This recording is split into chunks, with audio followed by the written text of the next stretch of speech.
I got that out of my system. Welcome to the Pirates of Drinax. We'll be picking up where we left off last week.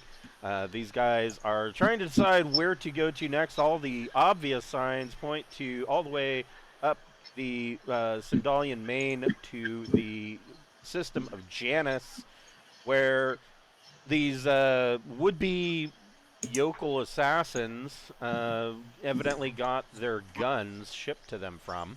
And there is a company there called Trojan Hardware that all of these all of their dungarees and all of their equipment came from Trojan Hardware, and it is all brand spanking new. The guns until until the travelers showed up, these guns had never even been fired. They still had the machine oil on the outside of them. So that's the obvious direction, but they have some other thoughts in mind, so we will figure out where they're going to go. Before we get started, we'd like to thank a friend of the Greenwater Guildhall. None of these are sponsorships or partnerships of any kind. They are just products that we really like. Tonight, excuse me, tonight we would like to thank Fable Beard Company. Fable Beard Company makes beard products such as balms, butters, oils, beard wash, beard butter, beard co-wash. They have all sorts of stuff. The beard balm comes in a tin, looks just like what Gregor's holding up there. That is the Hero beard balm, or yes, beard balm.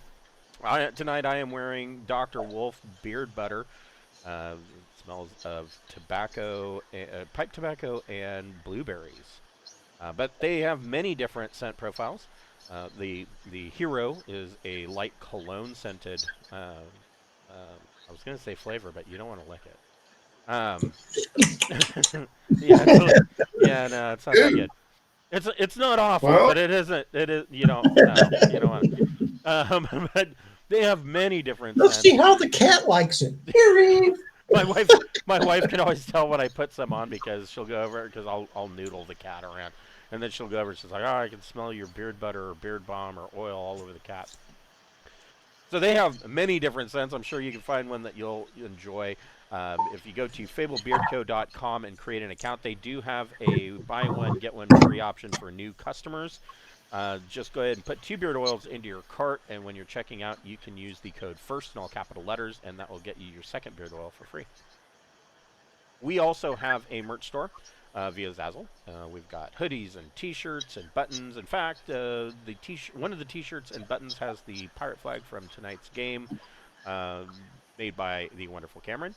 And we've got a fleece blanket that comes in 3 sizes, and there's a beer stein, all sorts of stuff. I try to regularly put new stuff up there. Probably not quite as often as I ought to, but yeah, it's there, and it helps. 100% of those proceeds go from there to right back into this channel, so it pays for things like our Roll20 subscription and Incarnate subscription and all sorts of that stuff that helps all of our YouTube channel shows do what they do. And so if you'd like to help out with that, go get yourself a T-shirt and a button, and we really appreciate everything you do for us.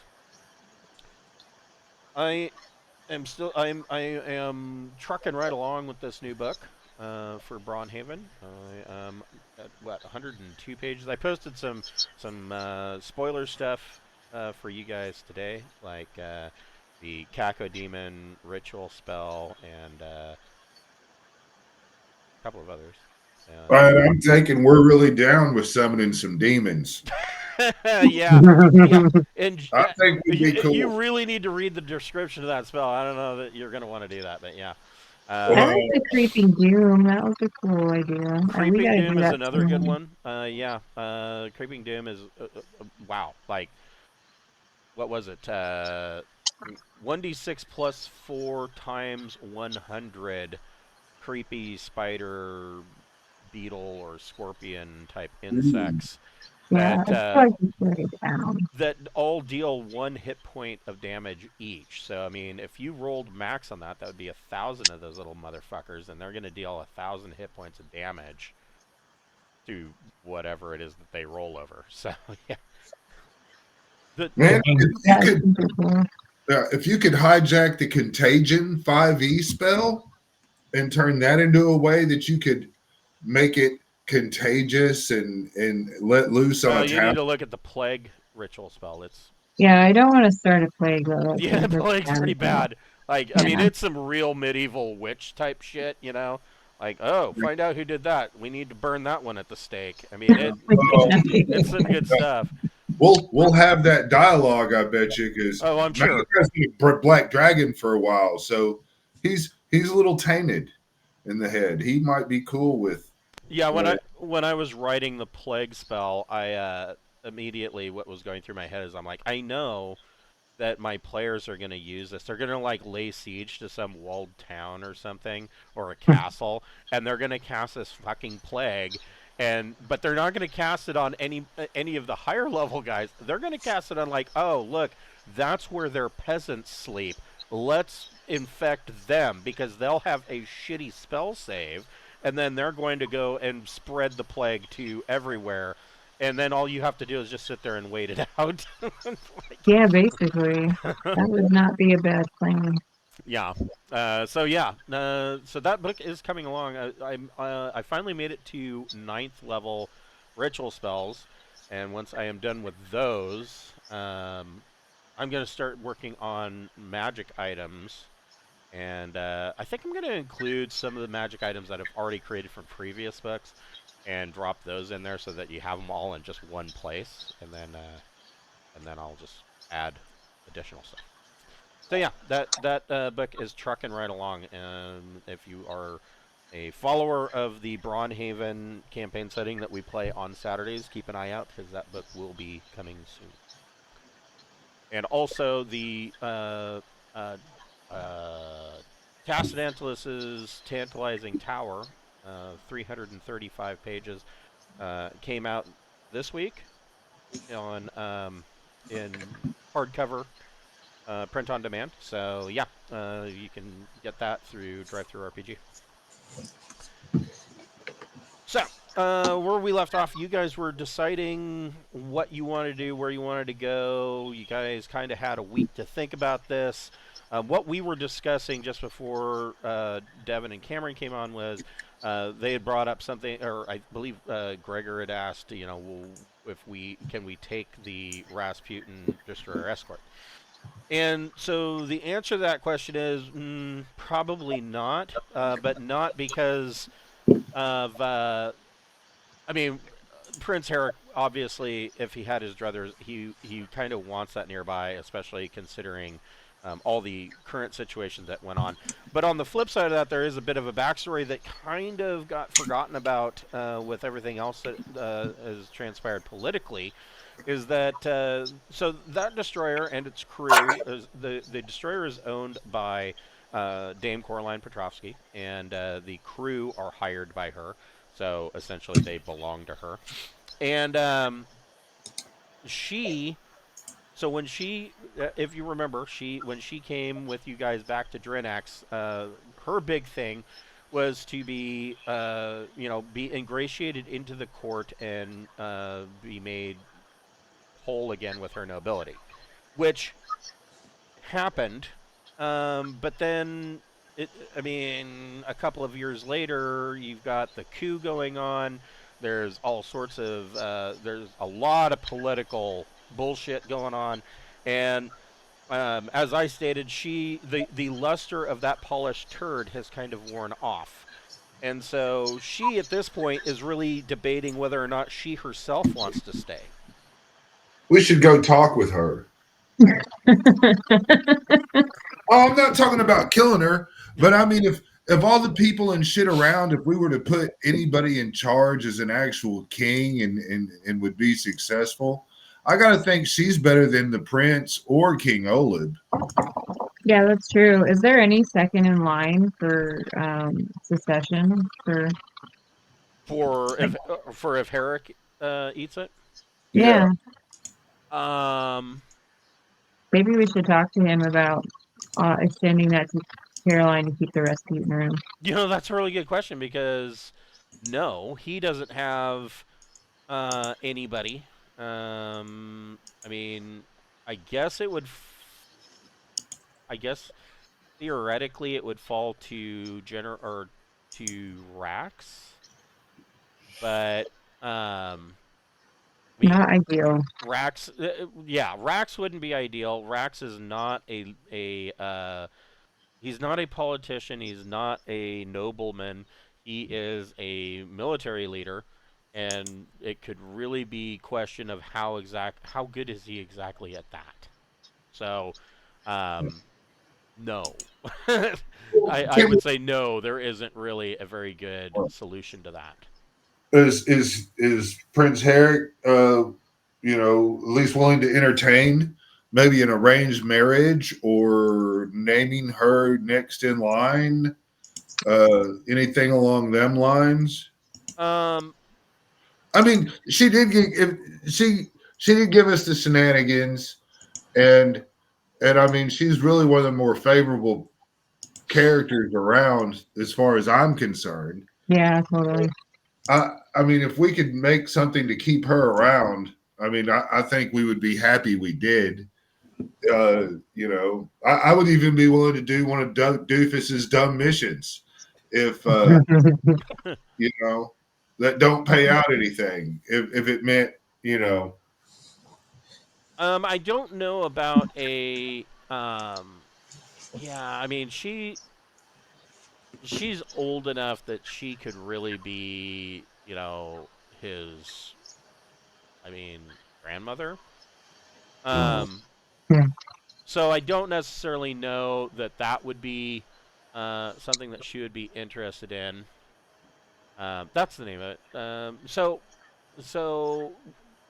part of this, so I did let them in on a hint. And this is anybody watching this who played through the adventure of Mystery of BT-SHT 365. So I get requests for the sequel to that all the time, and I hear you. I really do. The sequel has been in development nightmare for at least 6 years, and it is a frustration to me. But I can tell you. I can give you a hint of where things would go, and it's not in the Trojan Reach. So, where she would likely end up going, and this, of course, would have come out through research that she's done since she's been at the Floating Palace, would probably be the Corellan League over in, I guess that's what the Vanguard reaches. Is that right? How far away is that? Oh, I guess it's in the Beyond. It's not quite in the It's on the border between the Vanguard reaches and the Beyond. Theoretically, it's like one sector spinward.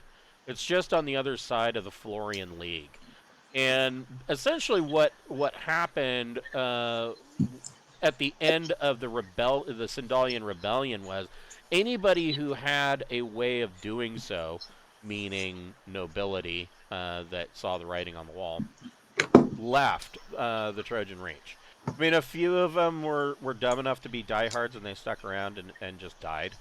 But the smarter ones packed up their shit and left if they could. And where they ended up going was to kind of settle in the Corellan League. And it is now the largest polity in all of the Beyond sector. The thing about it, though, is that nobility doesn't necessarily still exist there.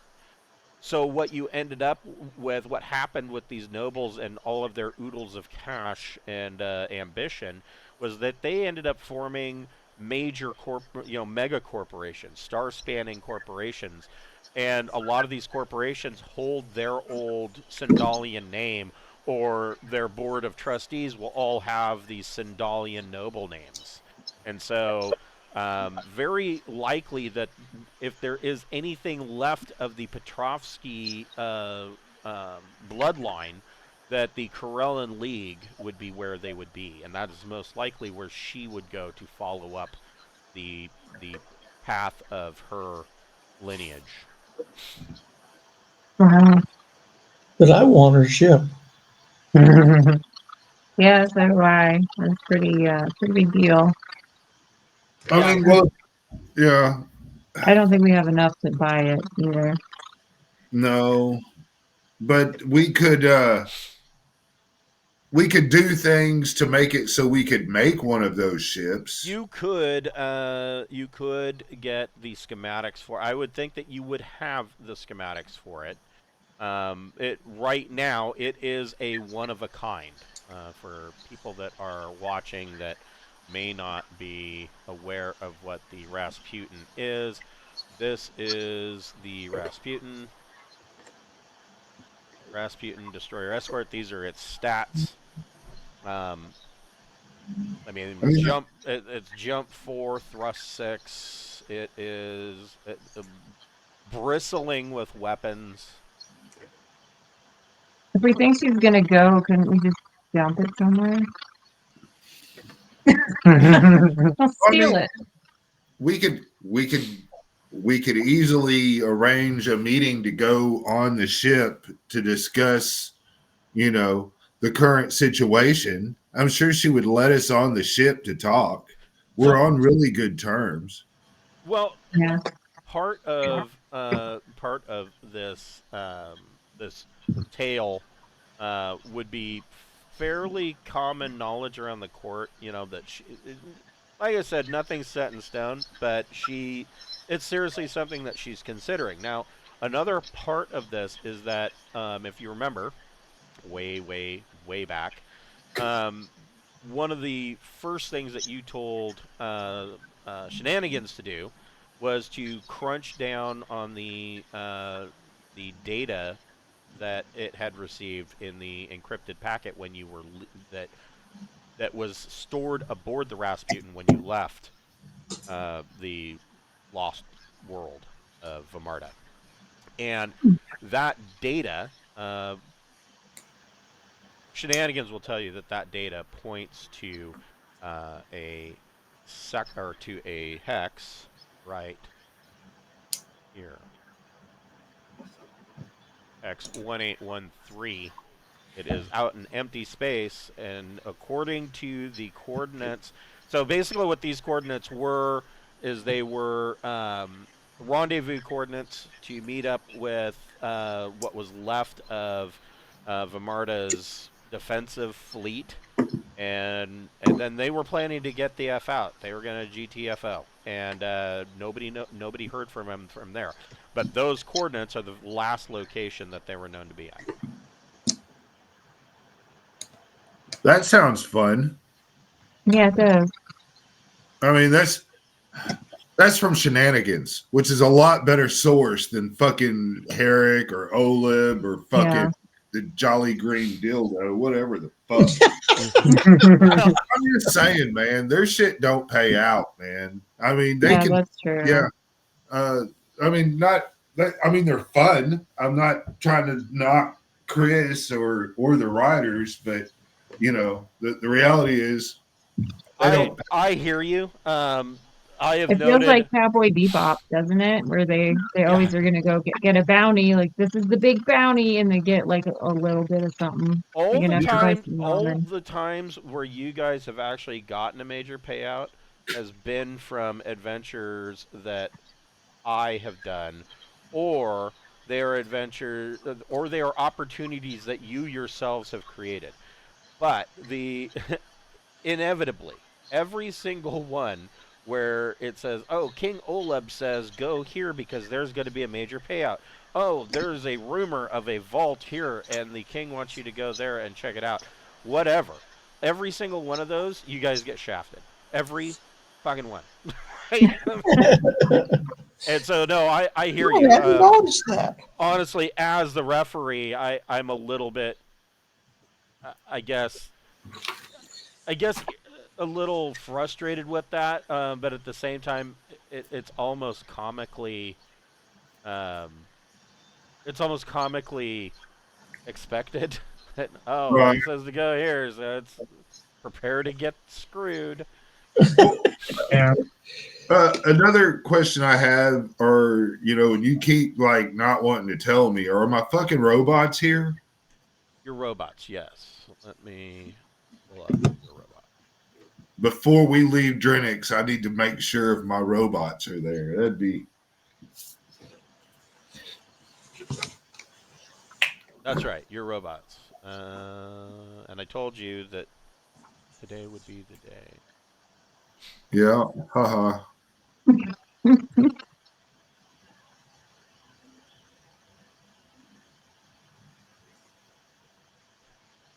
I mean, as a player, I can understand why you wouldn't want me to have these. You know, and I won't throw a hissy fit. Pirates of Drinax is a little bit different than other campaigns, though. There was a discussion online about that, and people are like, "Oh, what do you do if your players want to get battle dress?" And inevitably, almost every answer from referees, other than myself, was that no, absolutely not. They're not allowed to have that. That's going to make them too overpowered. Well, I have bad news for all of you referees out there, because if you read the book and if they have already made it to Thief, that ship has sailed, because Thief is a high-tech level, they are a low-law level, and they have access to almost everything and anything. Weapons of mass destruction even get fenced through Thief. So battle dress wouldn't really be that far of a stretch. And, once your players have access to that world, there's really nothing that can escape them. My recommendation to any referees that are running Pirates of Drinax is that after Thief, you better start getting used to the idea of just embracing the fact that your players can have access to things like battle dress and pacification police robots. Because, that's just how it's going to be. There's not a whole lot you can do about that. Looking at so Rashonda was able to get you one of these, and he refunds you the rest of the money. Okay. He does get you one of these urban pacification police robots. Love it. Thank you very much, my friend. Yes, and here is a perfect example. If you read the description on page 143, under attacks it says light autocannons ×2, and it says they are linked. So, unlike the other one that doesn't say that they're linked, the gun robot, that's right. It just gave it 2 of those stutter laser rifles for no reason. I mean, yeah. It could take a second action to fire that other one, but it would be at -1 to shoot. Yeah. But other than that, I would have think that some fire linkage would have made more sense. But that's me. So yeah. Mm-hmm. This is a beautiful little toy, fellas. Well, people, not every fella. But we could add that to Captain's list of titles. Fella, Queen, Goddess, Duke, So Duchess. Wait, how does the Lord, Queen, Admiral, Captain? It's got 4 light autocannons. Man. But there's only 2 that are linked at a time. So it's got 2 that are linked on this side, 2 that are linked on this side, or vice versa. However, but yeah, either way, it's loaded down. It's got 80 hits with an armor of 18. Prince what's his name is gonna die. Yeah, it's nice. It's not very smart, but you can tell it to kill shit, and it'll start killing it. Yeah, let's see. It says, yeah, no, it's dumb as shit. It's a hunter killer. So it does have tactical, but it only has an intellect of 4. So yeah. I mean, basically, you point and say shoot, and that's about the level that it's capable of doing. Yeah. But we can do stuff to upgrade that and go from there. I mean, it is definitely a wonderful toy to have, and thank you. Yeah. I mean, essentially, this thing is the Ed 209 out of RoboCop. All this thing is. Yeah. They can't do It's- stairs. And it's yeah, stairs. Well, luckily for this one, it does have the ATV trait, so it is considered all terrain. But it is large, like so large that there is a +3 to attacks the next day. Oh So, wow. I mean, this is something that you would have to, if you're taking this thing with you, I would think. It's pretty obvious. Well, yeah, yeah. I mean, even if it crouches down, you're not going to miss it. But two, um, I don't know that there's going to be a whole lot of room for loot in your cargo bay. And this isn't an issue of, you know, weight. It's an issue of bulk. Between the Dragon Flyer and this in the cargo bay, I don't know. Would it fit in the Dragon Flyer? No.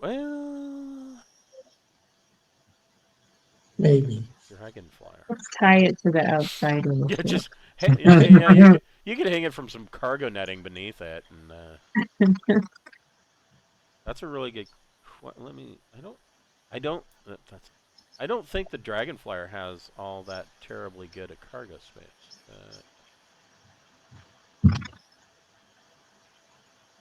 Oh my God!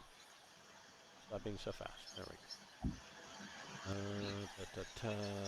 Dragon Flyer Gravcopter, page 102. So it,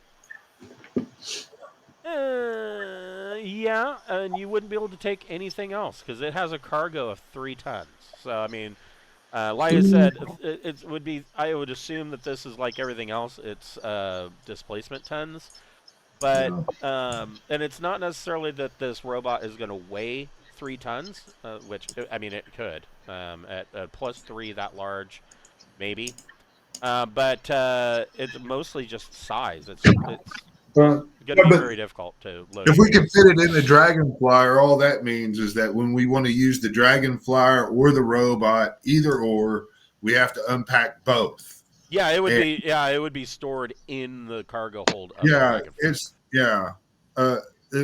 Well, at least that doesn't affect us as far as our storage capability. It's already factored in. Yeah, I mean, So, it basically is going to turn the Dragon Flyer into a robot delivery vehicle. Yeah, well, that's fine. That's pretty cool. Yeah, I mean, that's fine. I mean, you think guys have been using the Dragon Flyer like a drop ship, anyways. So yeah. But you know, I think. I mean, I don't think we should use it all the time everywhere we go. But when it comes down time to where we want to go and put down some hate upon a building structure or some vehicles, or you know, we can have that thing stand guard duty outside our ship when we land places, and it would, you know, keep everything away. Just say, don't let anybody but us come here. Kill anything you see that is not us. right. and Let's just hope it doesn't backfire. Yeah. well, you know, it probably will. Well, I mean, it's got tactics military too. So I mean, it's dumb, but it is tactical. It might have to do a lot of programming, but we can upgrade its brain. Yeah, if it's all right, we'll just pack up the Dragon Flyer, and then we're gonna go look after the fleet, right? We're going fleet hunting. Well, I don't know. I mean, like I said, the obvious direction to go is to Janus. I know that you guys had talked about hiring robots, possibly from Tech World, to essentially to rebuild the spaceport. That's right. I was looking at that as another option. There's like a collection of bots we could get. One of them is like a master engineer, you know, like it has +3 to all engineering. That one, and then there's another one that you know, it can. It's really more of a hive master. You know, it just tells repair drones and shit commands. It runs them. and then I'm trying to get down to them. But I mean, I looked at it, it was like I think it only came up to like 10 million, and we could have the straight robotic power to rebuild the ship manufacturing side here at Drinax. And I'm just roughly saying 10 million, but I mean, obviously the place to go to that would be Tech World and spend a bunch of money on robots that their number one commodity is. We could explode a world with a better spaceport than ours, but like not blow up the spaceport and then like Steal weld it. Just weld it onto where ours is broken. Get them in change. Okay. Just brainstorming here. Oh, I understand. 'Cause Like then all we need is welders and stealing. We can steal. yeah, like the standard engineer bot is only 85,000 credits, right? And it's just got basic mechanic and engineer stuff. But then, the Starship repair boss, right? It's only 270,000 credits, but that one can tell the other dudes what to do. And then you stack that with the Star Tech bot, and it's only 690,000 credits, and it's got all of the engineering and electronics type shit you need. But that team right there, I would think could easily repair the starport. And I mean, that's like what if we bought the Starship bot at a little over $250,000, and then spent got another $250,000, right? About $500,000, and you get your underling bots, and then you get your big boss engineer bot for still under $1 million. You could do it in under 2 million credits. And I mean, And how many years would it take for them to do it?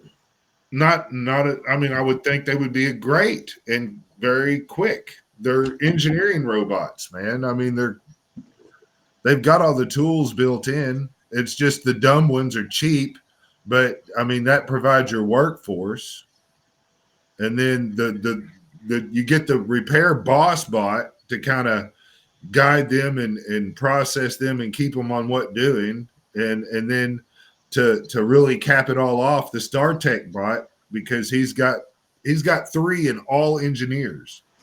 I mean, he's running on 72 hours of time. They all got long over a day. The repair boss has got 216 hours and 194 hours for your standard engineer droid. I mean, That's what Prince Eric wants to do. no, I was saying if we wanted to go and buy these and came back, we could force the hand of having the Starship thing, but that was just me brainstorming. I was just throwing the numbers out. Part of the question of about the rebuilding spaceport was that the reason why it hasn't been done in several hundred years since it was destroyed is because they never had the money to do so. Drinax is always putting out fires. They always have to feed the population, which is vast and overcrowded on the Send them to the planet. Right, and so it was always something that they wanted to do. It was on the back burner. It was something they know eventually they need to do. They just could never get to that point because they're constantly having to play catch up so that they can just feed their people. And of course, paying for maintenance just to keep the floating palace floating. They just never got there. What do you guys think about going fleet hunting in the abandoned spot, and then I just do a big order on these engineering bots from Lorondo, dude?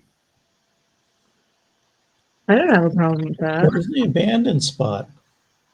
1814? 1813. 1813. It's a J2 blank spot. I mean, we'll have to make some modifications and prepare, to bladder just in case. But I mean, okay, so Then I mean, immediate business. I want to go to Rolando and make a multiple robot transaction, and then if he's able to secure them, I want him to bring the robots and immediately put them to work, doing massive amounts of repairs on the floating palace, Okay. primarily the starport, and then I mean, after the starport's complete, those robots can easily keep people from chasing bullshit. They can mechanically fix the whole fucking floating palace.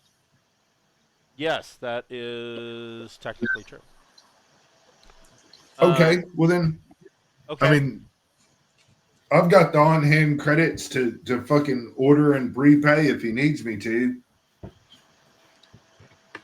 So you've calculated how much all of those robots are going to cost. I'm about to right now. Good. I'm about to actually do the actual math with a calculator. And make a list of which ones you're wanting to order. Okay.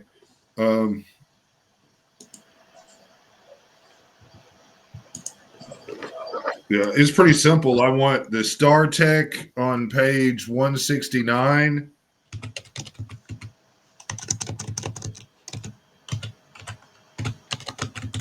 And then just right up above him is the Starship Repair Boss on 168. Right. And I'm looking at them. Yeah, I want one of him. Yep, go ahead and just make a list. And then, you know what I think is funny is that it does say thrust because it shows the picture and it shows it jetting around with a couple of jets, but then it says locomotion walker, but then it also says thrusters, so I guess it can do both. Yeah, that's what I'm thinking. But yeah, and then I want 4 of the standard engineer droids that's just scrolled up one page.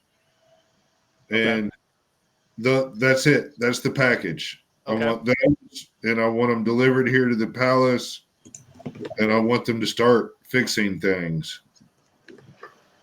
And my grand total is 1,057,000 credits. Okay, so And I'll buy 4. I'll add 4 engineer robots, and I'll pay for them.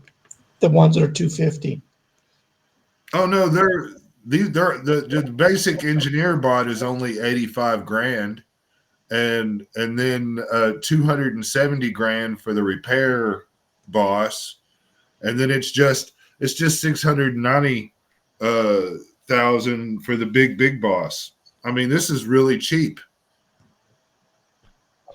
Well, so what would four of those cost me? 85,000 times 2. Times What they 4. got? Yeah, times 4, which is that's 340,000 credits to get 4 of those, and that'll give them 8 of them total. Because I've already done the math to get that whole package I did, but 8 of them would be even better. If they've got so many remedial tasks, this has totally changed the fucking standard of life in the fucking floating palace in a relatively short time. Wouldn't you agree? yeah, I mean that would potentially fix a whole bunch of stuff. I mean, Yeah. and you know, I'll be real honest. Honestly, I'm not really that against you guys having these because they're not going to be something that are going to be directly under your control. You're going to purchase them, and then they are going to be working. Now, the only thing, and of course, some of this can be salvaged from what's left, hopefully, of the starport, and you got to figure that the Drinaxians have been through the starport and pretty much salvaged everything that wasn't nailed down at this point. So there's not a whole lot left. But there are torn girders and beams and things of that nature. These robots should be capable of salvaging some of that. So the only thing that is going to be left would be a cost for raw materials. Materials. Because these guys aren't going to just, they're not going to pull it out of their ass. Well, I mean, even if raw materials need to be provided, that is easier to do when you have things that are using them. I mean, Right. and people have more time. Will have more time to do things because there'll be less running around fucking up shit. Is what I'm thinking. I mean, I don't mind dropping resources in, and we can bring them ships to strip down and use that for raw materials, right? Theoretically, yes. Yeah. Well, I mean, those are fun things to do. But anyway, I've deducted the cash and I've placed my order. Okay, so Rashondo on his next run will attempt to secure these bots, and he will likely be making a run with a purchase this large. He will likely be making a run to Tech World. Wonderful. Now, I will say, so on top of the cost of the robots, I mean, Rashondo doesn't do all of this for free, obviously. So you should probably, for a purchase like this, you should probably throw in another $500K. I'll do it. Okay. Yeah, that puts me just under 10 million. Oh, no. Yeah. Fucking, I got to step it up. Man, I hardly spend any money at all. I know. You just keep telling me numbers to add to my character sheet, and I never really spend any meaningful Yeah, you amount. guys haven't really done any investments, anything. And, yeah. Well, Well, here you go. This is an investment. And I mean, it's an investment in Drinax, because if you can get this starport up and running, I mean, this is supposed to be a Class A starport. That means that if it is up and running, they'll be able to build ships. Mm-hmm. Be able to repair ships. They'll be able to repair ships, refined fuel. Yeah, that'll be amazing. I mean, having a Class A starport at Drinax could be a major game changer for the region as a whole. Yeah. It's a good plan. I like it. Yeah, if we can build system defense boats, we can drop them off with the Osiris, and that would be a very, very profitable thing. I'm just saying. I mean, depending on where you system defense, but would at least keep the ruffians out. right? There's half the shit people that we have talked to do the allies. They keep saying they need system defense boats. That keeps getting repeated. Yes, I mean. So, And if you could drop a couple of, 2 or 3 200-ton system defense boats, and maybe a couple of 400-ton system defense boats at Tech World, that would free up your fleet's resources. Because right now your pirate fleet is spending all of its time protecting Tech World. yeah. So there's a lot of versatility in this investment. It gives us a lot of options. Of course, we're all subject to die any fucking way. So I have a question. What ship should we take to 1813 if we're going to go there? Should we take the Osiris? I want to take the Rasputin, but I can't. We're going to let's at least take 2 Harriers in the Osiris. It was Shenanigans' intel. We should ask her if she wants to go. Well, I mean, Shenanigans automatically has, the route plotted in, of course, because she has all the intel that she downloaded from the Rasputin itself, which you made sure to do when you left for Marta. Yeah, we have the people to man her too. I mean, Yeah. It's just We that she need to wants to change go. her name. We need to get her to change her name. Oh, that's not going to happen. Oh, yeah, the ship's kind of hot right now. To number 1 with Well, her. it's only wanted in number 1. I mean, Okay. Oh, geez. Here's the logistics part. Okay. Is there any way to refuel in Ace? Never been there. That's a good Have you? question. You get out of the robot It's got a mode. yellow circle, and I don't know what that means. So that means it is amber zoned, and that can mean all sorts of fun. I mean, it's got a class E. Yeah, there's not. So Ace is the world where Captain Beth is queen. That is, Yeah, it's just a nothing ass area is the problem. I believe that's Yeah. in Sindal subsector. But we need to go really we need to go to Homestead before we jump to blank, right? So Right. Ace has a Class E starport, tech level 9, a law level of 9. Ace, it says, and you guys have been here, it says, according to local tradition, the name of this world stems from an old scout report describing it as an argon CO2 environment, hence the name Ace. The atmosphere is indeed rich in argon and is unbreathable by humans. Storms or cosmic rays excite the gas, resulting in fabulous multicolored light shows that outshine the sun in their brilliance and beauty. The sages of Ace interpret these celestial portents, and it is said, in the Sindal subsector anyways, that their prophecies are infallible. Well, one of their prophecies was that the Chosen One would come, and when you guys went to find the old Sindalian space station with all the nukes and bioweapons on it, you guys used your particle beam weapons to light up the atmosphere of Ace, and these idiots proclaimed that this was the event and that Captain Beth was their queen, essentially. Ruler of Ace. It's not a hereditary position. Instead, the king or queen is chosen by the sages. The last king was killed when Margadome was destroyed by Tyrian raiders.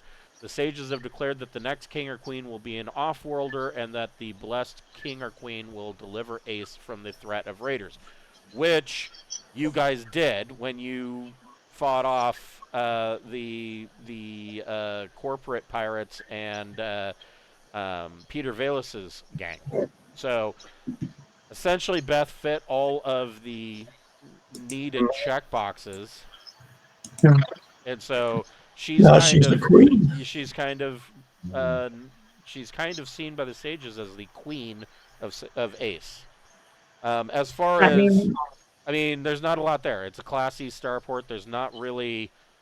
Do they have unprocessed fuel? They have unrefined fuel. Yeah. uh, No gas giant to I don't speak think of. we want to go to number one. Well, we don't have to. We could go to Nocturne. We can go to Nocturne and you know, Noricum and then jump. I mean, you could go to Just to leave. Thieve. Because there is a hidden refueling, deep space refueling depot between Noricum and Thieve.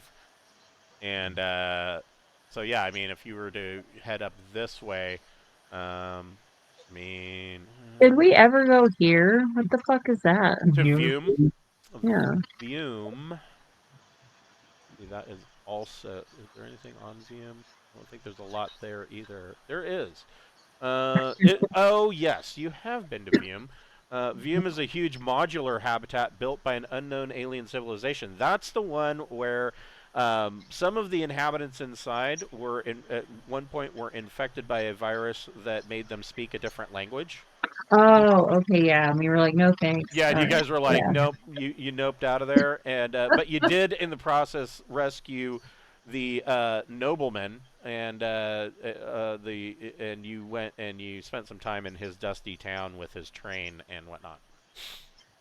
So one of the reasons I brought up which ship we should bring is because I think we're going to have a problem if we go there and we can't find any fuel. Right. We need to be able to jump 4, basically. We need jump 4 worth of fuel with us when we Yeah, we leave. can use the fuel bladders that we Yeah, you got could in use fuel that. bladders. and we can jump 4. Right. But then we can really only take one ship in order to do that because we don't have enough fuel bladders for every ship Right. to do that, and they couldn't carry enough. The Osiris is the better power platform. The fuel bladder that you have one fuel bladder, and it is sized for the Anubis Harrier. Well, let's take the Anubis. Fuck it. Let's go. Is that one? Is that enough for a jump 2? That fuel bladder? The fuel bladder is good for another jump 2. Yes. Okay. Perfect. Yeah. I mean, Yeah. the thing to note about it though is that it does take up the entire cargo hold. Right. Well, Then That's- they'll collapse, and we Yeah, can so- get to Homestead or whatever. Once we get to 1813, if there is anything there, we could pick it up because we'd be able to transfer all our fuel to our right. fuel And, system. and in theory, we might be trying to set up a way to bring ships back. I mean, in theory, Yeah. this is the missing legendary fleet, right? This is so again, anybody watching that wanted that sequel, this is the first part of the unpublished sequel to Mystery of BT-SHT 365. The Shadow of the Petrovskys. This is basically the opening chapter. Well, I'm down for We're that. playing the opening chapter, maybe. Well, At least you can say it's been play tested. right? Yeah, Yeah. that's true. Right. It sounds interesting. I feel like we should go there and bring a bunch of food. Let's do it. And if we do there, then we can go to Janice and see what's going on. Unless we Yeah. want to take a different ship. So what is your route? Where are you jumping to first? You guys figure it out. Okay, so I think Carpool's the You only astrogate. Yeah. Keys to Astrogator. I'm filling my coffee. Okay. So you're going to Torpal Purple, first. Borite, Noricum, and then we're gonna have to double jump to get to Salete. Then Homestead, then 1813. I think that's the route. Okay, hold on. Right. Now we're gonna go Drinax to Torpal, Torpal to Borite, Borite, yeah. Borite to where? Noricum. Okay. And then we'll jump to 1917 Okay. and use our fuel bladder to get to Salete. Okay. Then jump to Homestead, Okay. fuel up completely, and get to 1813. Okay. Easy peasy. Easy peasy.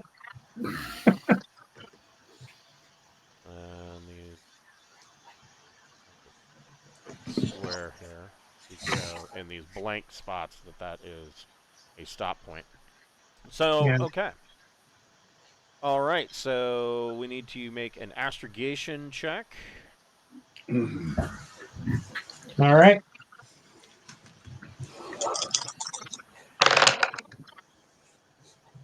$11. Nice.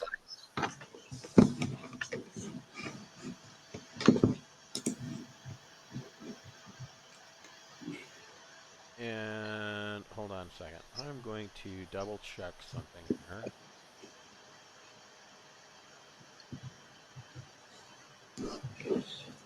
Talking power.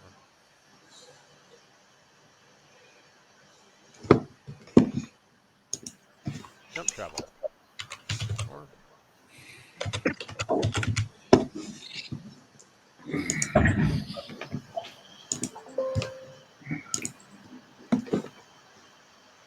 so Beth can make a piloting plus dex check.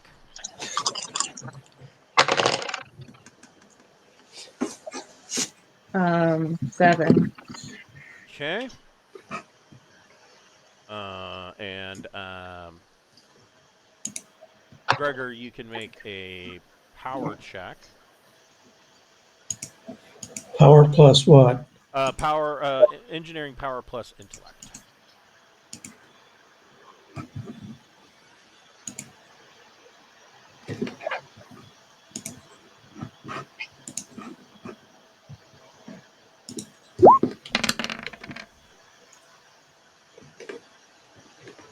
Okay. 11. All right. And Keith, you can make a J drive plus intellect or education check. Okay.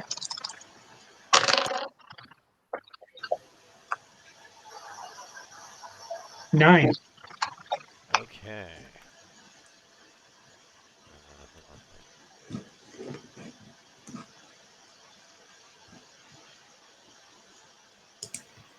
Okay. Never mind. Oops. Lost Gregor. He'll be back. Yep. All right. So you jump to the first leg to Torpal. Torpal is a backwater. There he is. Yeah, I lost your video, your audio. Oh. So let's see here.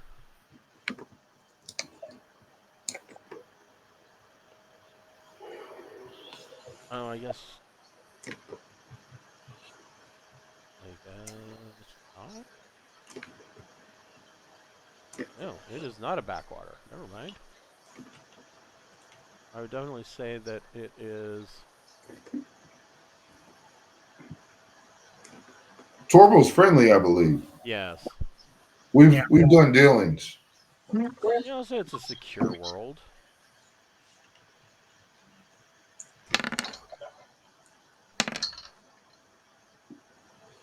Five and a 4. Nothing. So you guys spend a week in jump, and you come out of, after your week, you come out in the Torpal system. To pretty much it is emptier even than usual.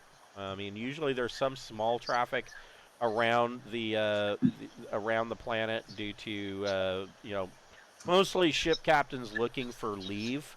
At the casino or down on the world below, but not so much this time. It is empty. We're continuing on, right? Are you? So, are you using fuel bladder again, or using the fuel bladder to make your next jump? No, we should gas up, right? Yeah, I mean, you could gas up here. They are a Class B starport. I'm sure has refined fuel. Yeah, that sounds good to me. Mm-hmm. Here, what does it say? It says.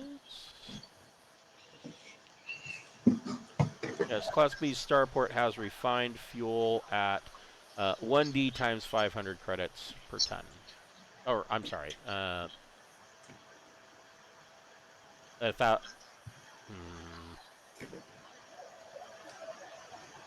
Wish they could put this all in one spot rather than have me flip around. The Anubis does not have a saying. 500 credits per ton.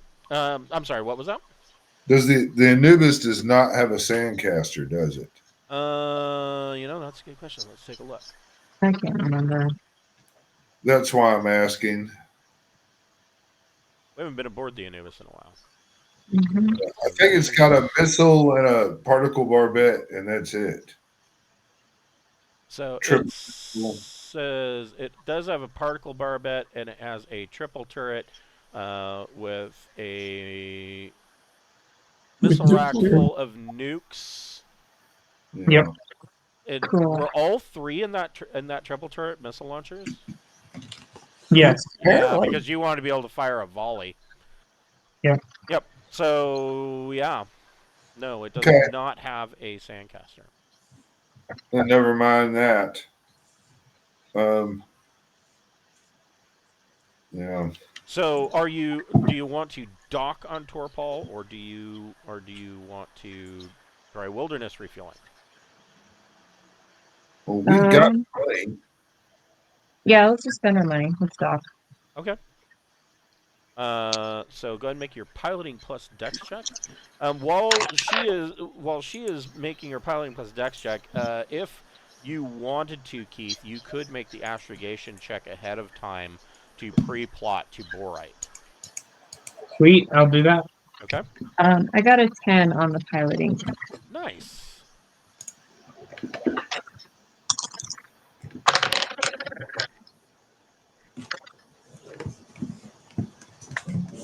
Well, Okay. So yeah, you're pretty confident in your astrogation check. In fact, you did so well with your astrogation check. Similar to this jump, you will be arriving estimated 3 hours early. nice. So Beth, sets course and does a hard burn for the main world, and she, halfway there, she flips the ship around so that you can decelerate, and she brings you into port at Torpal. And I need to What technical level is Torpal? tech level. Hold on, and I will tell you. There it is. So Torpal is actually pretty high tech level. Tech level 11. There it is. So yeah, you were actually just recently here. It is a cold water world with casinos and resorts. But yeah, Beth flips it around, decelerates, and you get clearance from Torpal Starport or Torpal Downport to land for refueling. And there, of course, once again, they're offering you all these casino hotel deals, and they are trying to talk you into staying longer than just refueling. That is entirely up to you.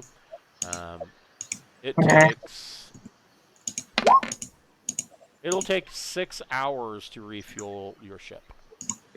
Okay. Where do you throw that down? So we're not going to get another performance by King. No, not in 6 hours. No. But I mean, you are being offered all sorts of lucrative. But he has to have a deals. new name now. Yeah. Can I go shopping while we're here? You have 6 hours. Do it. Yeah, I mean, keep in mind it is a tech level 11 world, so I'm not sure all of what you would want to purchase here. I know exactly what I'd like. I mean, you guys are back. You can stop by a gift shop and buy some silly hats. Oh, that's right. We did want the hat. Yes, I'm definitely going to hat.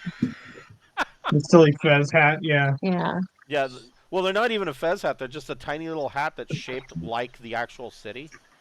Right. So great. Yeah. I'd like to go shopping in the ship. If they sell missiles, I guess the weapons dealer. No, not on a tech level 9 planet.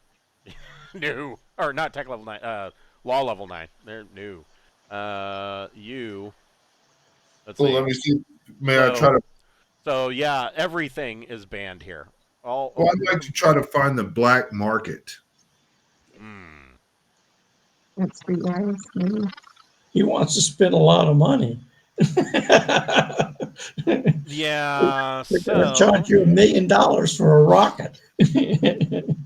Right. No, I'm wanting to buy ion missiles. Wow. There's such a thing? Yes, it's on the High Guard update 222. I got a lot of more books I need to read. Page 37, the ion missile. It's highly unlikely. 12, thrust 12, and it has Well, that. perfect, King. You can do it. I believe in you. Just in theory, I can try to find the black market, and if I'm able to do that, then I'm able to ask if they have the particular item, and I'll take a hit on the tech level of what I want. Is one higher than the planet, but Ting is a steward. I mean, is a purser and has streetwise skills, and fuck it. I mean, we've got 3 or 4 jumps. If we're going fleet hunting, I'm just thinking on missiles sound like a wonderful investment to disable ships without hurting them. Wouldn't Salif be an easier place to find that? Maybe so. Yeah. Yeah, I mean, even you're not. You go ahead and roll a streetwise plus social check. And you know what? I'm fabulous. That's right. 10. So okay, hold on just a second. So fuel is going to run you 40,000 or 20,000. Sorry. Okay. And for future note, the Harrier does carry 40 tons of fuel. That's getting subtracted. Yeah. So Ting, you, how many credits are you spending purchasing drinks and playing in card games, etc., while the ship is refueling in order to try to find this, to try to gain access? 5,000 credits. Okay. So Ting is gone for about 2 hours, and you are buying drinks, and you are playing in card games, and you do meet up with some black market contacts. But these black market contacts are not exactly selling. They're certainly not selling ship grade weaponry. Okay. Well, I mean, that's really the only thing I'm interested in buying. But what they are selling, they have. Hold on. Find it. They have an Aslan bioweapon. Shit, I've been looking for that. Yes.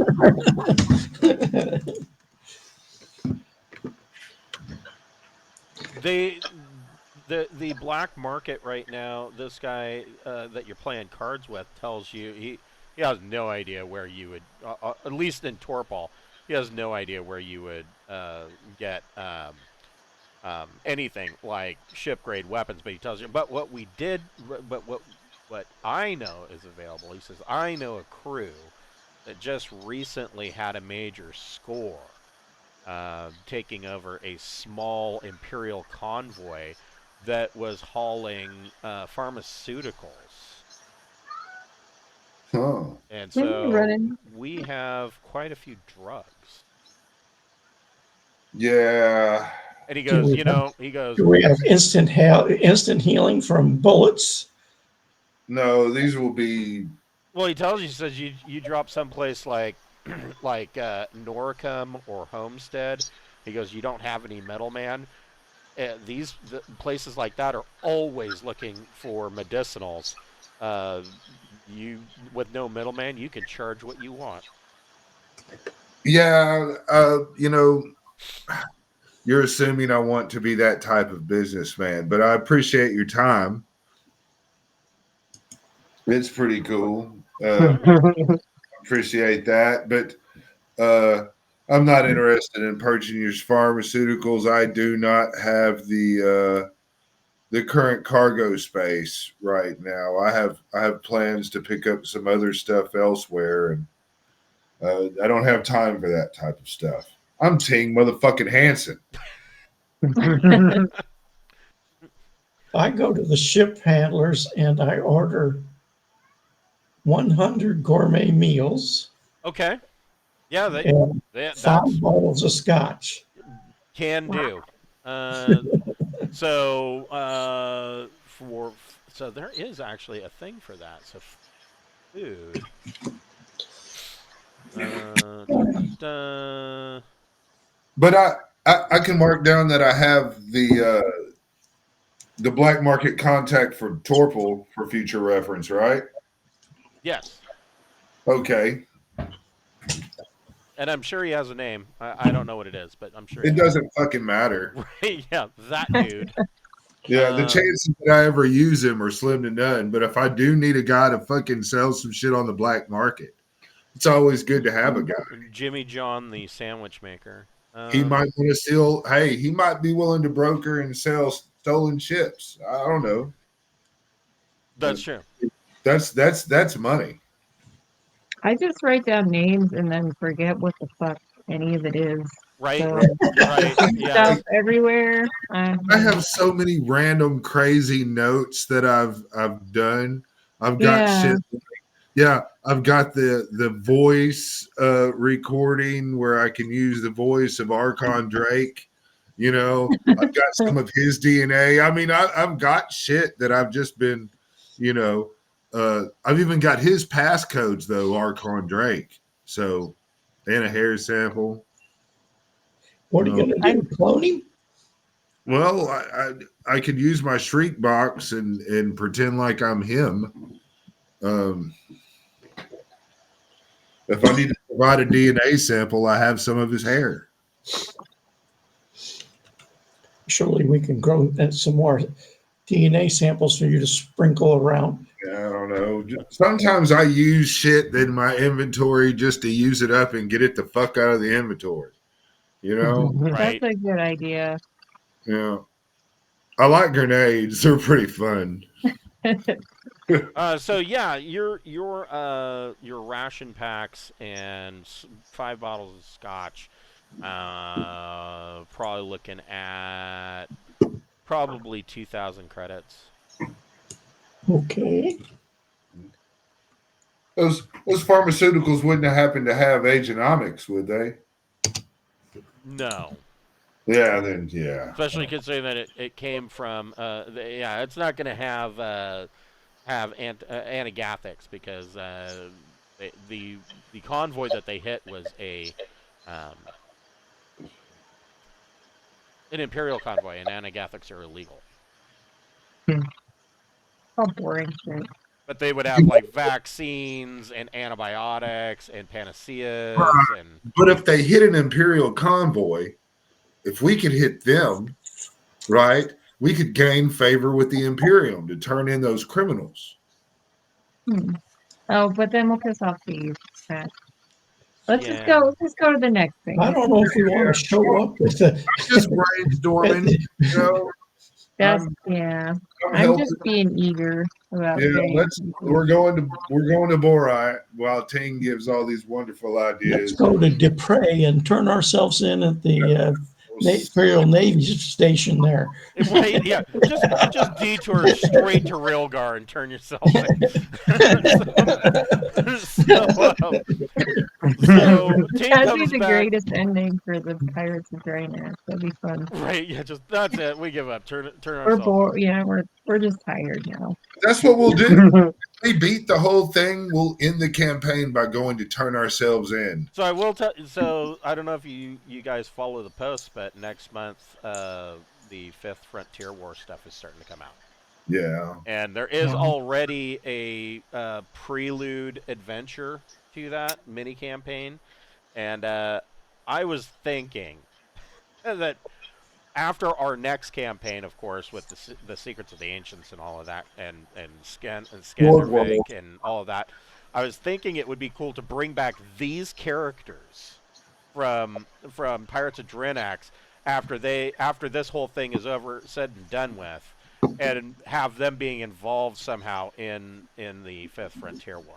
Was kind of an idea. It'll depend on how this whole thing ends and what you guys decide to do, but. I was thinking that could be a cool sequel to the Pirates of Drinax. Would be Well, a command carrier and 2 Harriers might be useful in that scenario. yeah. Well, you don't know the future the way I do, so I don't know. That I don't know if any of that's going to be around. So Teen comes back and he is empty-handed, but he does have a whole bunch of little hats. Yeah, And Nice. got That's all got I've ever flashy. wanted. yeah, Yeah. it's one size fits all. One size fits most. Probably spent a few hundred on some fucking decorative fucking plastic bead necklaces. Oh, totally, totally. Red shit. Yeah, for Torpal's version of Mardi Gras. Fuck yeah. Gotta get 'em. Yeah, you're refueled and cleared to lift off. Beth, you can make a piloting plus dex check. That 10 again. Nice. I need. There it is. Wow, at 2G it takes you about 1,414 seconds to go from surface to orbit. And you are well on your way to the 90 diameter jump limit because the Harrier has early jump. And let's see. Do you want my sensor roll? You can make a sensor check if you'd like. There you go. 11. Okay.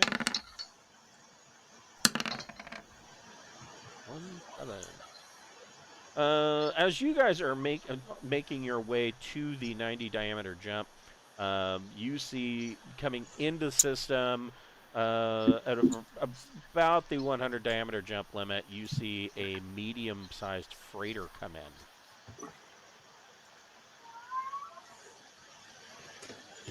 We don't have room for cargo. Yeah, we kind of have to let stuff go for that reason. Yeah, we're on a mission, you know. Okay. Yeah, this freighter immediately turns and burns, heading for Torpal Main World. Yeah, let it do its thing. All right. So If we do this right, they don't even know we're here, you know. that's true. Gregor can make your power check, and you succeed. And Keith, you can make your J Drive plus intellect or education check. 11. Very nice. Very nice.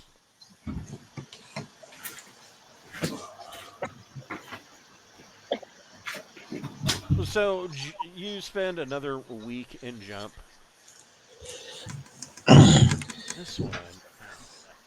I'm still getting blood stains off of my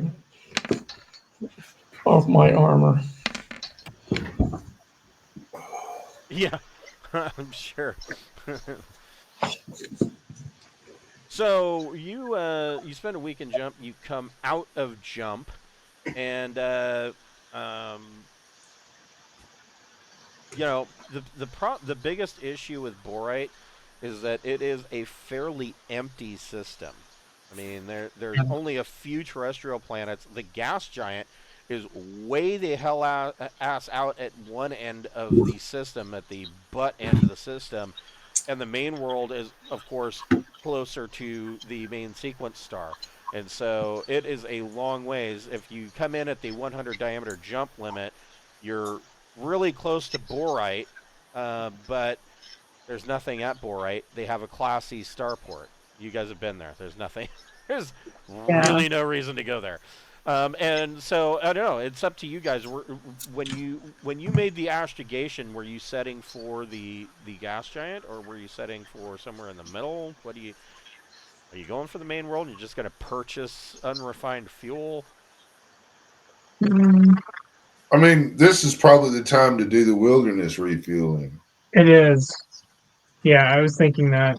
Yeah, and Gregor has. I mean, like, you've got another 2 jumps. You could jump to Noricum, which Noricum itself is amber zoned because of the fact that, it's a toxic soup hellhole due to the biologics on the planet.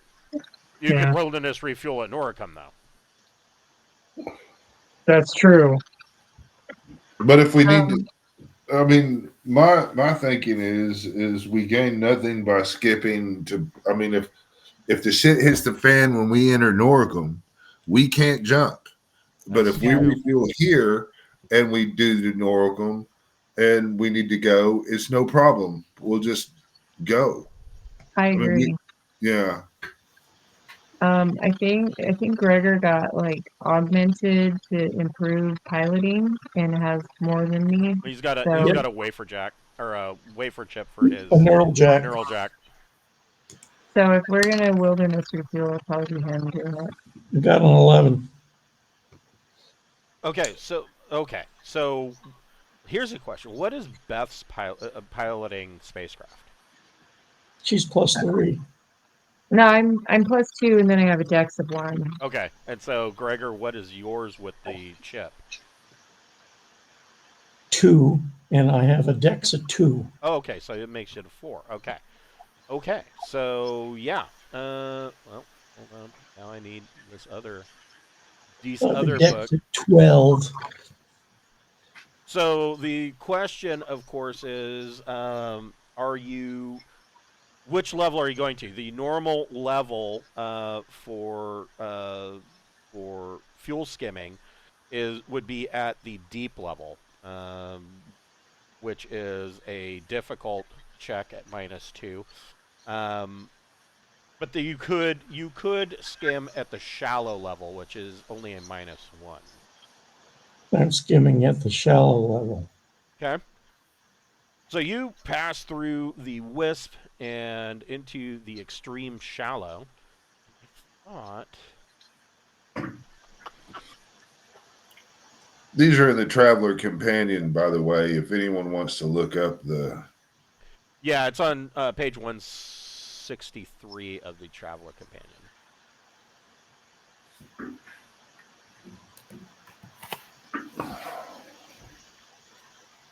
So an 11 just makes it, and you guys go into the shallow layer, making your first pass. Ting, make a recon plus intellect check. All right. Recon intellect? Yes. All right. He sees me pass out on the door, on the floor. All right. 14. Okay. Just a moment here. What does this say? Let's say. So that's actually really a 12, which still gets through.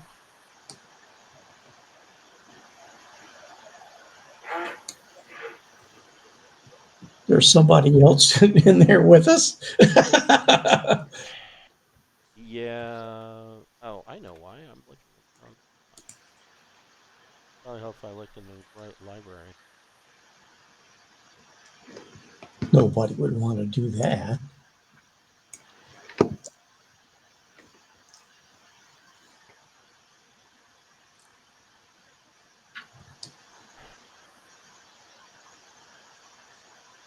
There's one.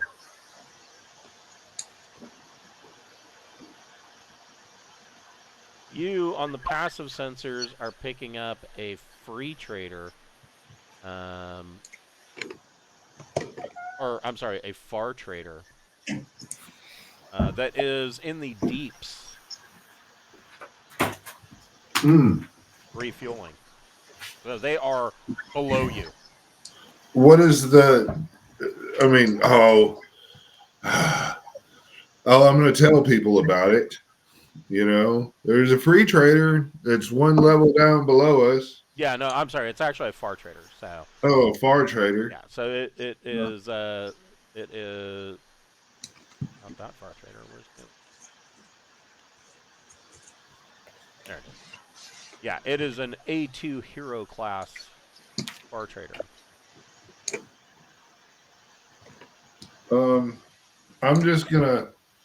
I'm gonna inform the captain and Gregor and everybody. I'm gonna tell them that hey, there's a ship. I got it on the passive scan. Yeah, passive scan is picking it up, and when you're looking at your scanners, because of all the interference and radiation from this gas giant, I mean they're static going all the way through your screen, but you're estimating that it's about maybe 10,000 clicks below you. Well, I mean they probably can't even see us, but I don't see a reason to fuck with them.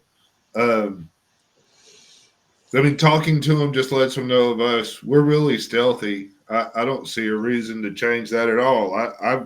I've switched our transponder smooth the fuck off. Yeah, you've gone into covert mode. Yeah. I That's will keep an eye on them. that is a good question. Thank you. I don't want to get broadsided.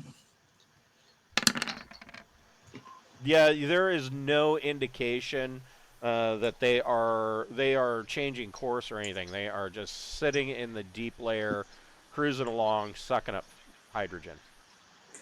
Yeah. They're nothing but a distraction, man. Yeah.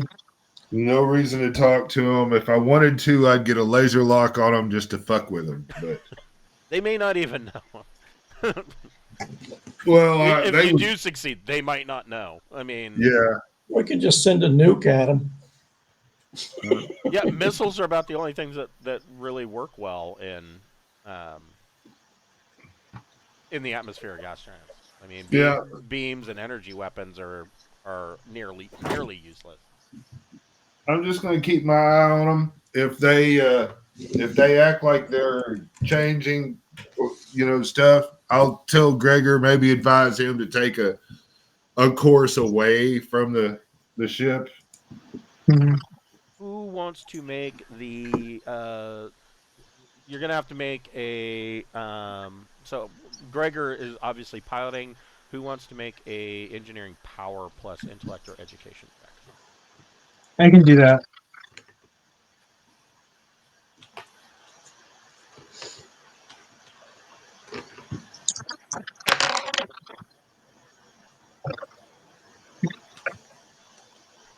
Okay. Okay, so yeah, the ship is bucking and rocking,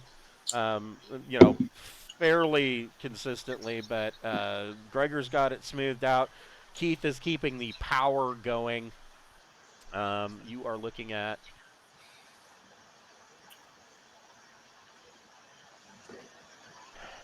You're looking at. 2 days.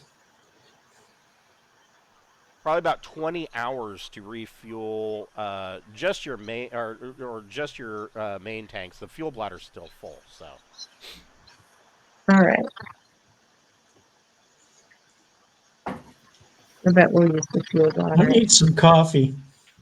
Yeah, well, you got a steward bot, so the steward bot can bring you hot sandwiches and coffee. Be careful though, because it also as it goes, it also vacuums. So you might have some interesting additions to your sandwich and coffee.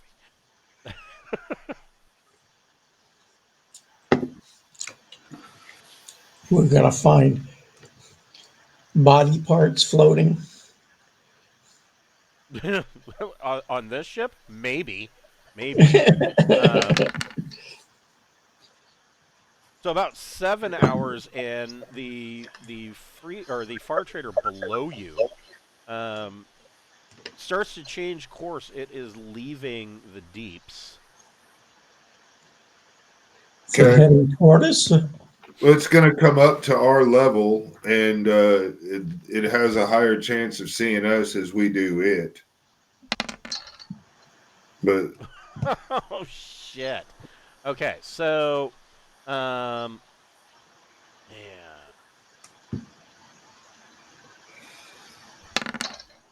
We don't have any cargo space. I mean, so it says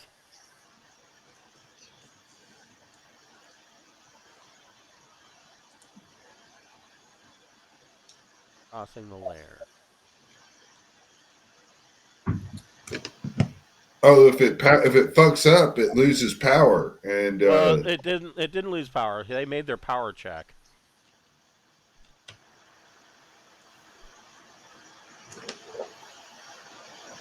So on your passive sensors, you see that it is starting to try to rise up, and it's coming out of the deeps, and it is kind of wobbling like this, and it bounces off of the shallower layer, and it plunges back into the depths.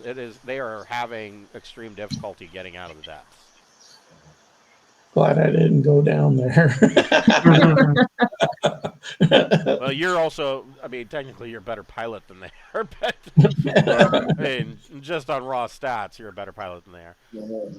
Yeah, So- I'll just maintain radio silence and shut the fuck up, and I will maintain, I'll track it. I will track this motherfucker. Yeah, they are. If they are aware of you, they are not making any sign that they are that they're even paying attention. Yeah, I will drink, some fruit punch and watch it. I'm just really glad I'm not those guys Right? Yeah. right now. Yeah. Like, oh, they suck. I mean, if they fuck up again, though, I'm gonna mock them on comms. Just tell them not to hit me. Well, they can't. They can't get to our level of the atmosphere. You know what I mean? So once again, they try to make it up to the shallow level, and they're having a problem, and it just kind of bloop and goes back down into the depths. Yeah. How close are we to being full? So it's going to take 20 hours to fill your main tanks with unrefined fuel, and this is happening 7 hours in. Yeah. We're gonna I'm watch just- them like slowly die, like when you're showering and there's like a spider in there. We're gonna hear these, Mama, Mama, where's Mama? I'm just gonna watch them. That's really it. There's So no reason. So Keith and I have a very special love for this particular gas jet that you guys are refueling in. Because if you remember, this is the one time Keith actually came over. He played Traveler here, and I smoked a brisket for us. And this is the gas giant where you guys told these pirates that well, first they rescued these pirates, and then then the pirates turned around and tried to take their ship, and they were unsuccessful. And Keith and crew told them, well, you know what? We're putting you back on your ship, and fuck you. You get what you get. And they left their completely disabled ship in a decaying orbit to plunge down into the center of the gas giant. So, yeah. Yeah, we were a little brutal there. Yeah. Yeah, you guys were way more hardcore than I was expecting. I was like, holy shit. Like, all right. Yeah. Let's see. It takes 2D. I remember the first day Cameron said I was going to be the level-headed one of the group. I know. It's like, oh, you'll bring some stability and calmness to it. Right? Yes. Stability and calmness. Well, Well, because I rolled a steward and broke her. well, I mean, when I first started playing Traveler with Cameron, like I've been playing D&D with her for years, and she always played a cleric or something fairly nice. First thing that she does, they're underwater in an underwater city, and this guy pisses her off. She pulls out a Gauss pistol, sets it for full auto, and sticks the barrel to the wall and says, all right, you either knock it off or I'm going to pull the trigger and blow a hole in the wall, and we'll Kill all everyone. die. I was like, what is it about this game? Jeez. There's the nicest people, and they're just vile pirates. Space changes a person. Clearly, it does. Okay, so this time he finally wobbles this thing up and barely gets it up into the next layer, and he just keeps going. He's trying to get out. Oh, but he's stuck in the shallow layer now. Yeah, but they still have power. So now he's kind of just, kind of catching his wits about him, and now they detect you, and Great. they send you. You do get a incoming hailing message. Well, what does it say? It says, "We're attempting Who to the hell are you? we're attempting to contact you about the extended warranty on your spaceship." Yeah, your warranty has expired. Yes, your warranty has Yeah. expired. If they're hailing me, they'll have see me. one. Yeah, I'll respond. I'll be like, are you asking for piloting advice? I mean, you're I need it.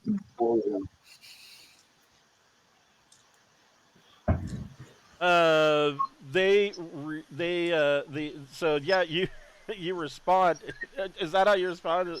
Asking them if they're looking for piloting advice? Well, yeah, if they're going to hail us. Now, they take a -2 to see us because Yep. of our stealth hole, right? Yep. Yep. Yeah. So they found us. Fuck them. Yeah. What do you need? Piloting advice? The ship. You can go ahead and make an electronic sensors. If you want to do an active scan, you can make an electronic Yeah. sensors. I will do intellect it. or education. Yeah. See what's going on there. So- How about 14? So yeah, even that actually is a 12 in the soup, but it still gets them. They are pinging as Handau's ship. It is a Type 2 far trader. The ping is coming back that it is captained by Handau the dealer Venquist, and you can hear you from the background noise over the static sounds like he's calling you from the inside of a washing machine, and he says, "Hey, I see your refuel in there. Could I interest you in any purchases?"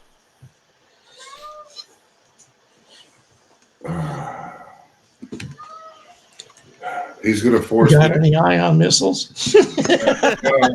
I'll be like, well, right now, we'd like you to respect our privacy, if you don't mind. Keep it bearing away from us. If you would like to make a cash donation to our cause, we would be happy to collect it. He says, "No." He says, "I only have a ton of I have a ton of computer parts. Mm. I thought maybe I could sell it out in lots." Call him a nerd and like don't talk to him anymore. Not going to make enough to buy fuel. Yeah, look. Wilderness refueling. Yeah, we'd be interested in buying your fuel, so we wouldn't have to refuel as long. Yeah, he just starts laughing. He's like, "All right, safe journeys." You have a day. And hey, look at that. He makes it up out of the shallow and into the extreme shallows. I don't know. Let's see.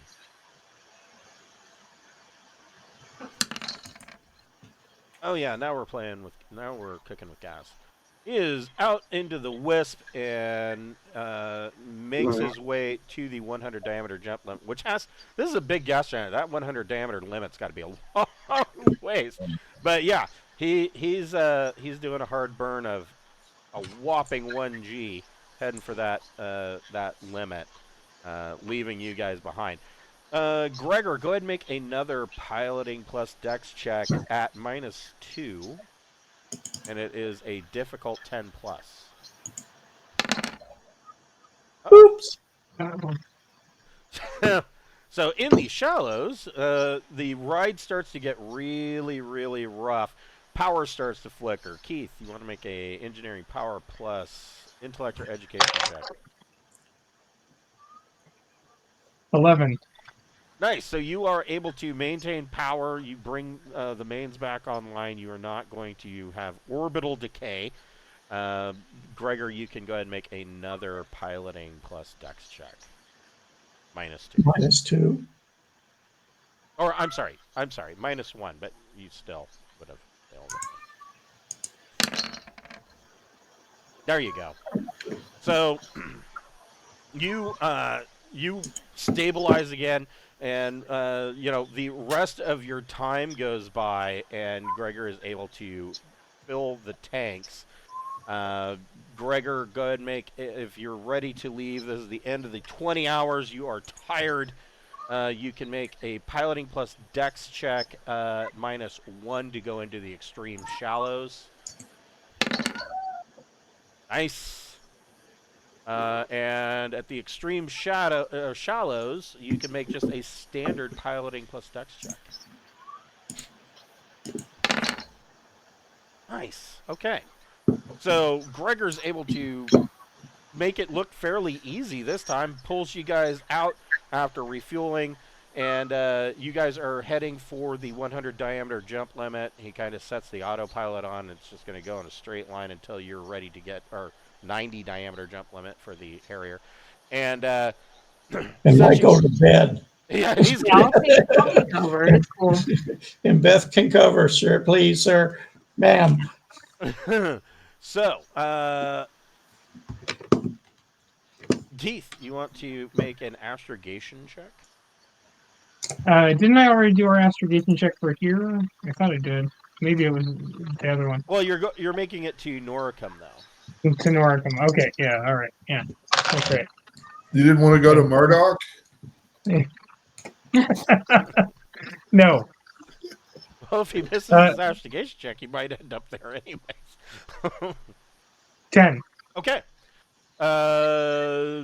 So Gregor's hitting the rack, so you might have to make a power check as well.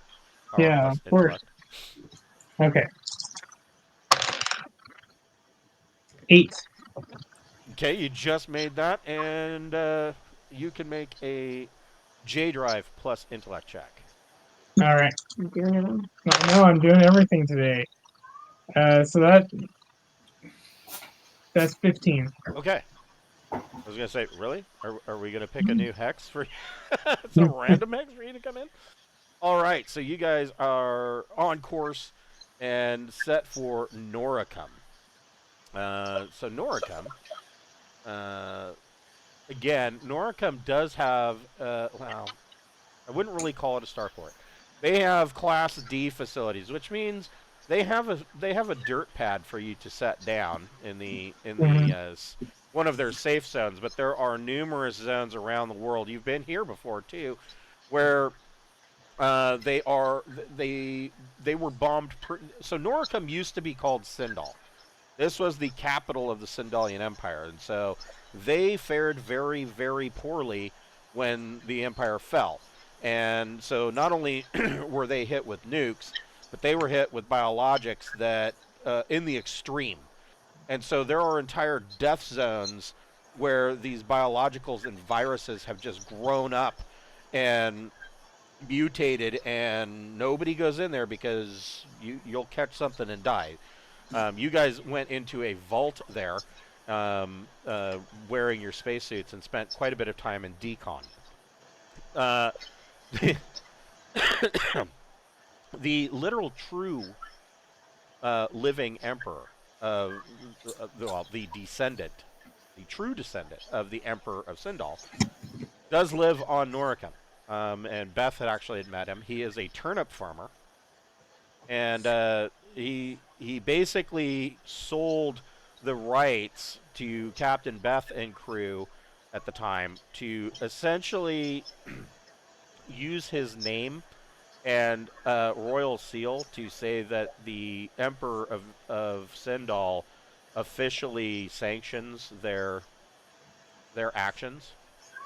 Not that really carries any weight anywhere. Nobody, if anybody who does know that this guy exists doesn't care, but most people do not even know that he exists. Does he make good turnips? He grows pretty good turnips. Yeah, he seems like he's very, very happy. He. If I had to say what this guy was like, I would say that he is like the septum from from Game of Thrones, the one that made Cersei walk naked through the city and ring the bell, shame, shame.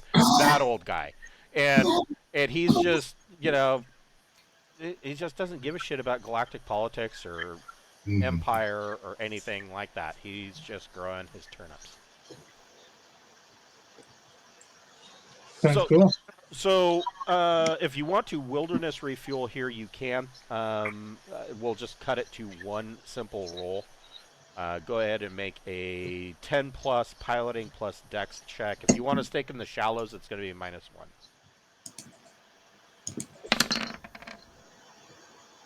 Nice. So you are refueling. It's going to take probably close to another 10, 15 hours. Norcom, well, that is a really good question. So it is, just out of curiosity, what kind of traffic are you seeing? 3, 4. So another medium freighter has jumped into the system, and they turn and they're heading for the gas giant as well. They are going to do some wilderness refueling. Medium freighters, quite a bit bigger than you guys are. They're like maybe 1,000 tons. But after 20 hours, you can make another astrogation check. Okay. Oh, and this astrogation check is at -2. Is it -2? Yes. Okay. So that makes it an 8. That's just enough. Yeah. Who wants to make the power plus intellect or education check? I leave the piloting to Queen Beth, and I roll an 11 for the power check. Okay. And finally, go ahead and make a J drive plus intellect or education check. That's 9. Okay. You spend a nerve-wracking week in jump and come out into pretty black space. Ting, go ahead and make a electronic sensors plus intellect check.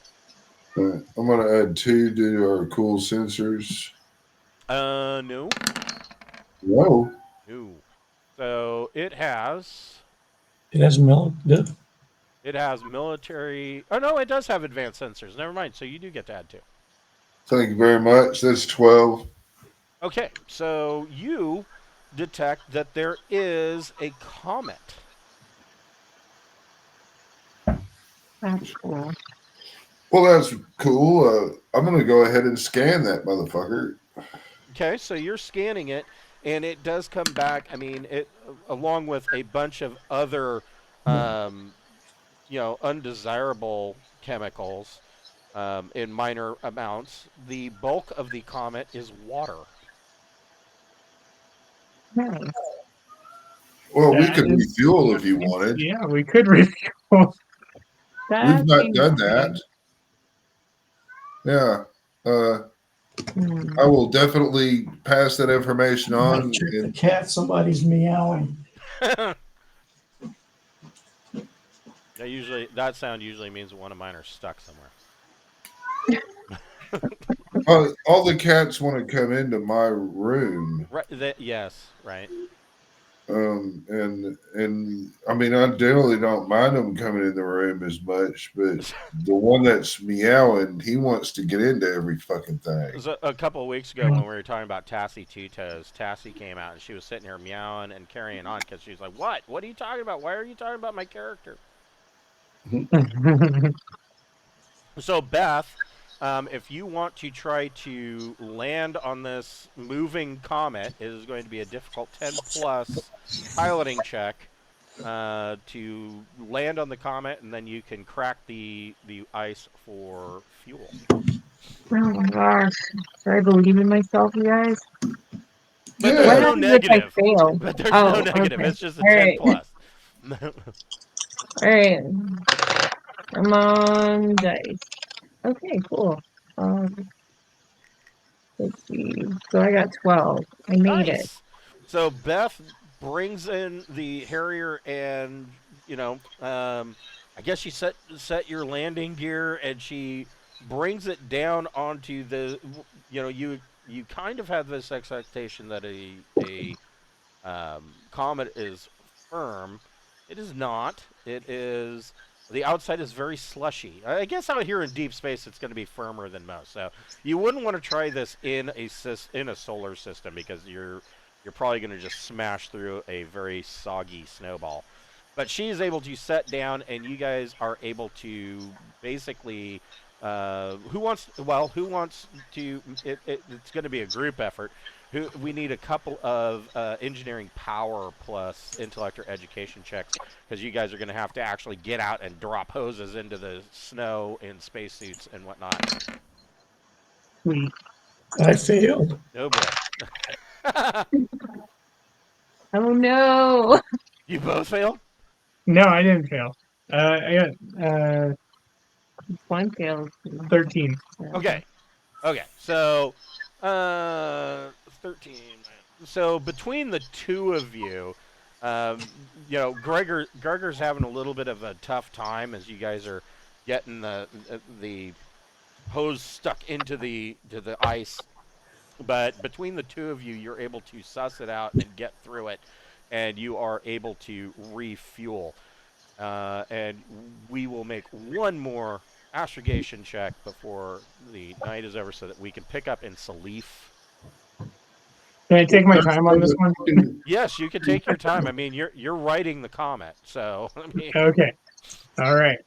Now this is at a +2, or I'm sorry, a -2, because of the fact that you are in a empty hex. Okay. So that. All right. So it's 15. Okay, yeah, Yeah. that's pretty good. Gregor, you want to make power check?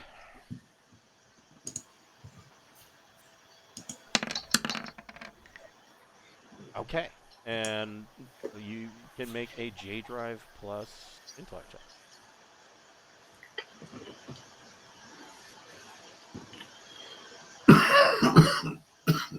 Sorry.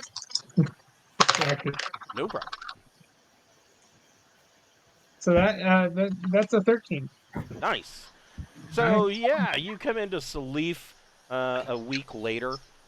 Actually, not an entire week later. You actually arrive 4 hours early due to good astrogation.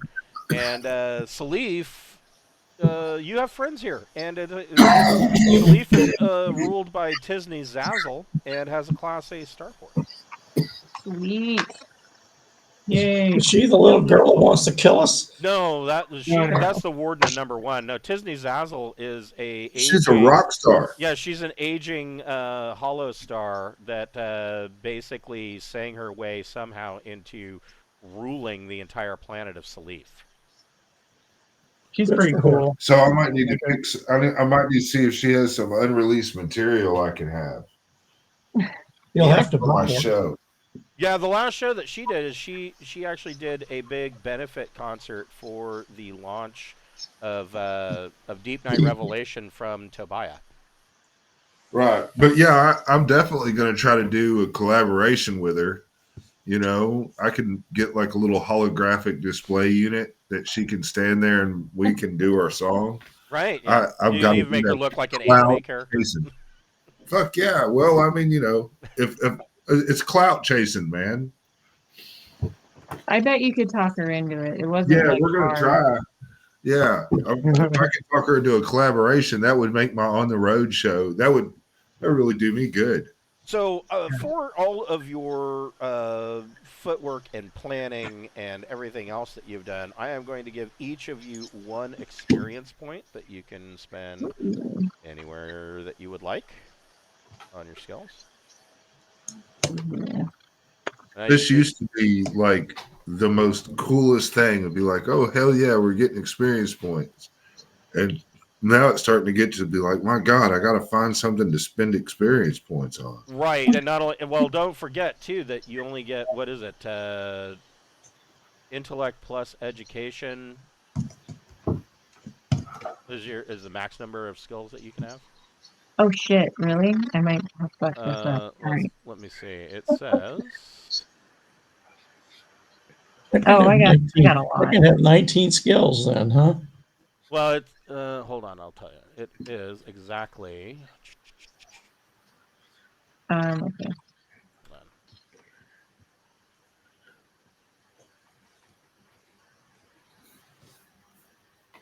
Background skill.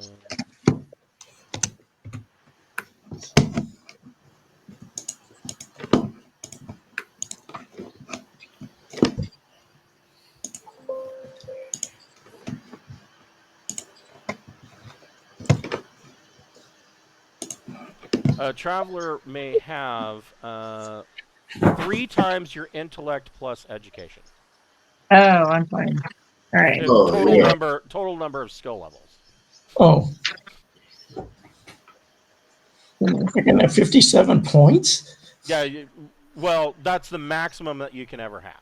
So, and really what that means is that let's say that it's 57, and let's say that you have a campaign that goes on long enough that you eventually reach 57. That doesn't mean that you can't gain any new skills.